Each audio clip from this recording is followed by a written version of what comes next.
नमस्कार मंडळी, welcome to निराली माय चॅनल.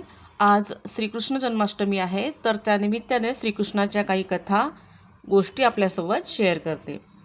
श्रावण महिना सुरू आहे, तर श्रावण महिन्यामध्ये श्रीकृष्ण जन्माष्टमीचा उत्सव मोठ्या प्रमाणामध्ये साजरा होतो. भारतीयांच्या मनावर दोनच राजांनी आतापर्यंत राज्य केलेलं आहे. एक मर्यादा पुरुषोत्तम प्रभू रामचंद्र आणि जगद्गुरू भगवान श्रीकृष्ण.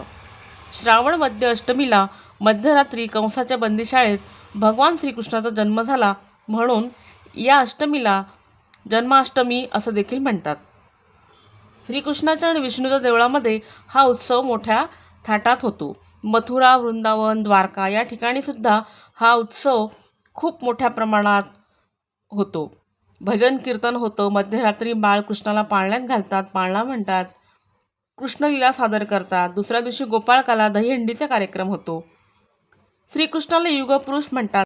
श्रीकृष्णाचे संपूर्ण जीवनच, त्यांचं पूर्ण चरित्रच हे अद्भुत प्रसंगांनी, रोमहर्षक गोष्टींनी भरलेलं आहे. उत्तम शिष्य आहे, उत्तम मल्ल आहे, लोकनायक आहे, धर्मोद्धारक आहे, गीतोपदेशक आहे आणि गीताजी सांगितली त्याप्रमाणे स्थितप्रज्ञ, अशा कितीतरी गुणांनी श्रीकृष्णाचे वर्णन करता येईल. आणि तरीही ते पूर्णपणे सांगितले आहे असे होणार नाही. यापेक्षाही श्रीकृष्णाचे चरित्र गहन, गूढ आहे. पूर्णपणे त्याचे आकलन होणे कठीण आहे. श्रीकृष्ण जन्माष्टमीच्या निमित्ताने श्रीकृष्णाचे चरित्र, गुण समजावून घेण्याचा प्रयत्न करू. कृष्णाचा जन्म कंसाच्या बंदीशाळेत झाला.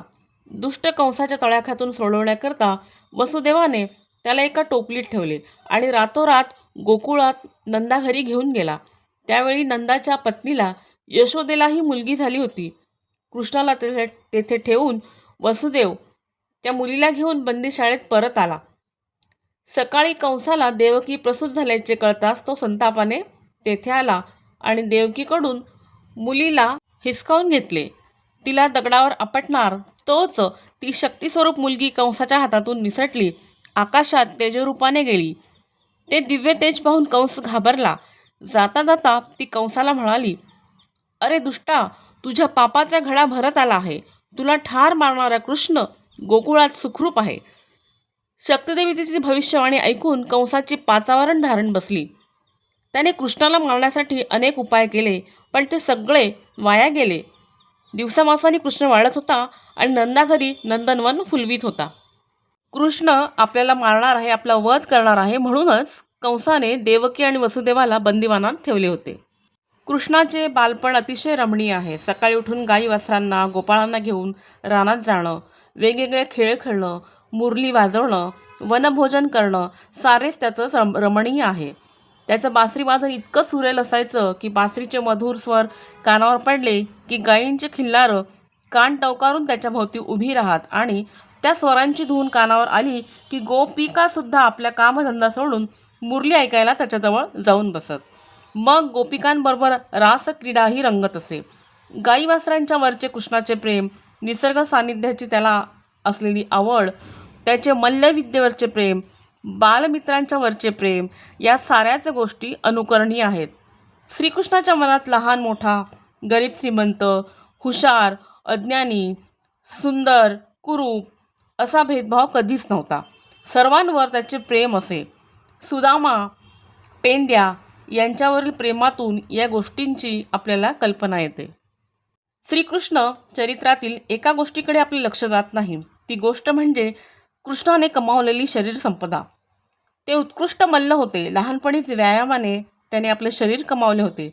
कुस्त्यांचे डावपेच शिकले होते. त्यामुळेच कंसाच्या साणूर मुष्टिक या मल्लाला त्याने लोळवले. अंगावर आलेल्या राक्षसांना यमसदनाला पाठवले.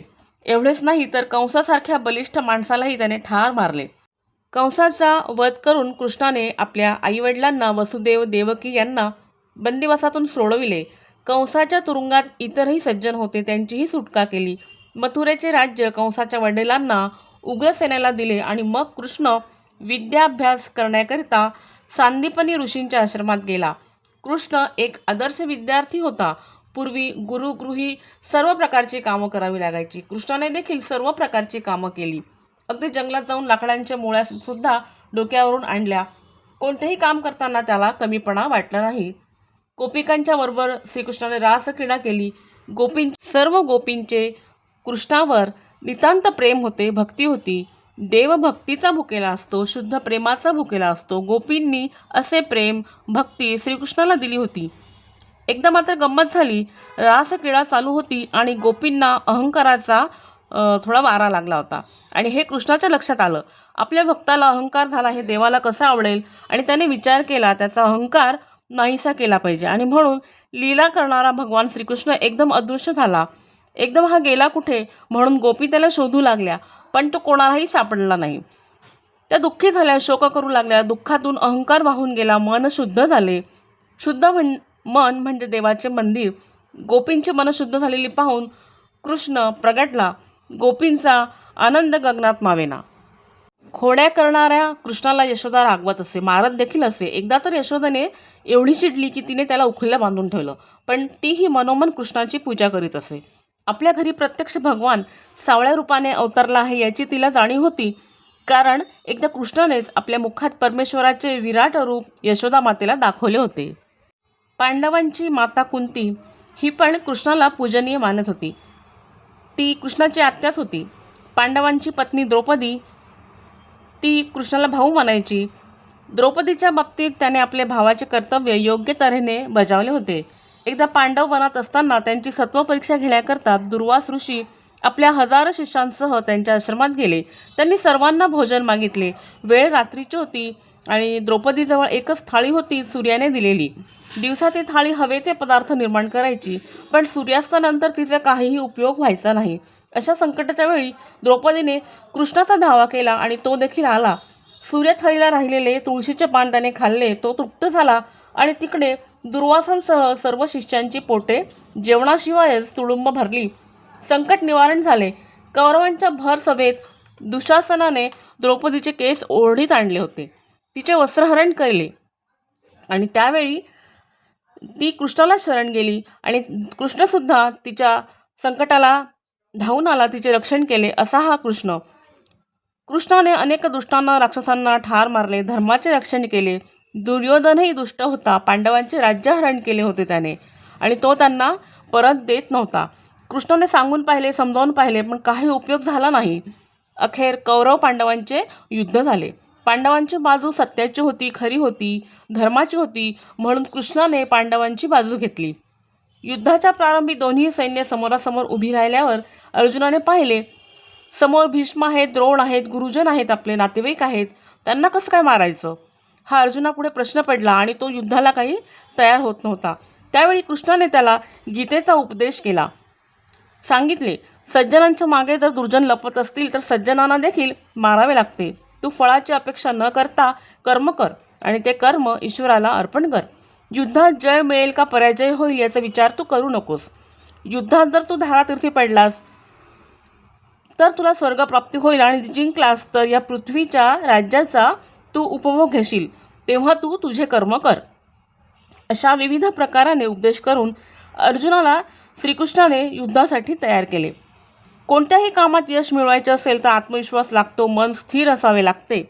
गीतोपदेशाने अर्जुनाचे मन स्थिर झाले. मनामध्ये आत्मविश्वास निर्माण झाला. आता मी युद्ध करतो असे निश्चय त्याने केला अर्जुनाने. पुढे संकटामध्ये कृष्णाने मार्गदर्शन केले आणि अर्जुनाने पांडवांनी भारतीय महायुद्ध जिंकले. या युद्धाच्या वेळी सांगितलेली गीता हा एक श्रेष्ठ ग्रंथ आहे. त्यातील तत्त्वज्ञान वेळोवेळी आपल्याला मार्गदर्शन करू शकते. कृष्णाचे भव्य दिव्य असे हे जीवन आठवण्याचा दिवस म्हणजे कृष्णाष्टमी. हा आदर्श डोळ्यासमोर ठेवून कार्यरत होण्याचा दिवस म्हणजे गोकुळाष्टमी. कृष्णाचा आदर्श पुढे ठेवावा यासाठीच तर आपण वर्षानुवर्ष कृष्ण जयंती साजरी करतो. असे हे श्रीकृष्ण चरित्र थोडक्यात सांगण्याचा मी प्रयत्न केला आहे. तरी माहिती कशी वाटली ते कमेंट करून नक्की सांगा. Please like, share and subscribe निराली माय चॅनल. थँक्यू.